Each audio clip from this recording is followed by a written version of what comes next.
Actually हमें ये वाकई पूरे भारत के लोगों को ये बात अचंभित करती है कि कोर्ट के जरिए से जिस तरह का निर्णय लिया जा रहा है, ये न्याय प्रणाली और जो जुडिशरी सिस्टम है उस सिस्टम पर लोगों का भरोसा कमजोर हो रहा है। इसकी वजह कर रही बात के देश और देश के नागरिक और देश की जनता, हिंदू मुसलमान, ये तो हम लोग रह रहे और रहते रहेंगे इंशाल्लाह, इस पर कोई फर्क नहीं पड़ेगा।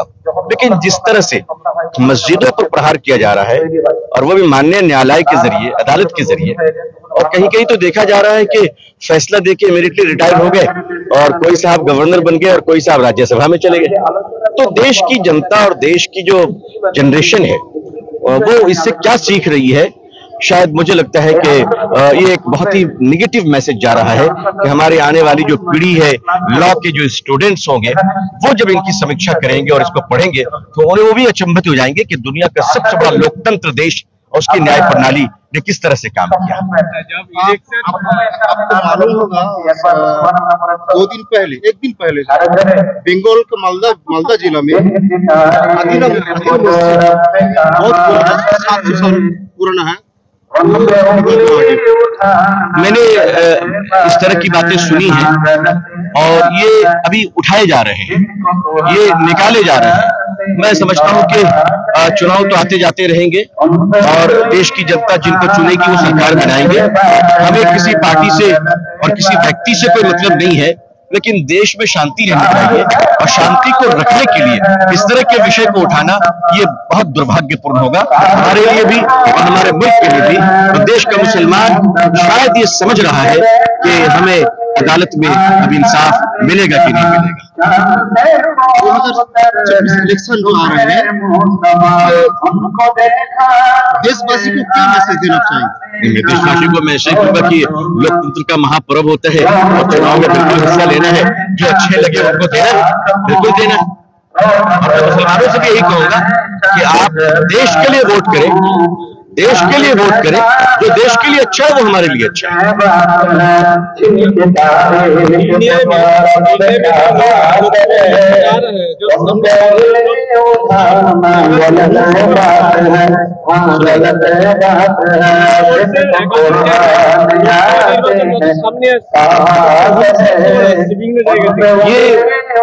ये बहुत बदकिस्मती की बात है कि हमारे यहाँ जो इलेक्शन होता है उसमें इंसान की जाने जाती है, उसमें खून बहता है। इसको रोकने की जिम्मेदारी इलेक्शन कमिश्नर की है। इलेक्शन कमिश्नर का ये एक कॉन्स्टिट्यूशनल रिस्पॉन्सिबिलिटी है कि वो इस बात के यकीनी बनाए, इस बात को साफ करे कि एक आदमी को भी जख्म ना आए, एक ऐसा साफ सुथरा लोकतंत्र का इलेक्शन चले। हमने इस भारत में टी.एन. शेषन साहब को देखा जो इलेक्शन कमिश्नर हुआ करते थे, ऐसा इलेक्शन रहा।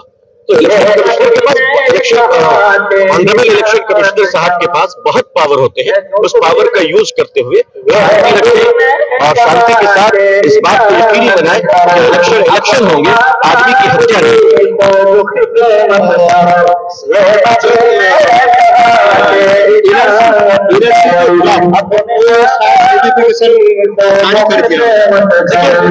दो तीन बातें भी हमारे सामने आई हैं। उत्तराखंड में यूनिफॉर्म सिविल कोड का बिल पास किया गया। जाहिर है कि वो बिल ऊट पटांग के सिवा कोई भी बिल आप लोगों से कंसल्ट किए बगैर तैयार करते हैं, इसमें आपकी नीयत पर शुबा होता है हमें। इसी तरह से एनआरसी की जो बात आ रही है, सीए की बात आ रही है, तो हम लोगों ने पहले भी इसको अपोज किया। आशा करते हैं कि हम सब देश के साथ रहेंगे। और दूसरा आपको शायद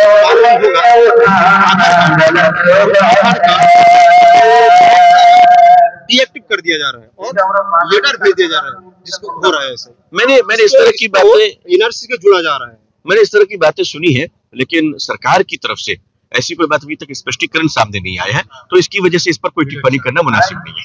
बहुत शुक्रिया।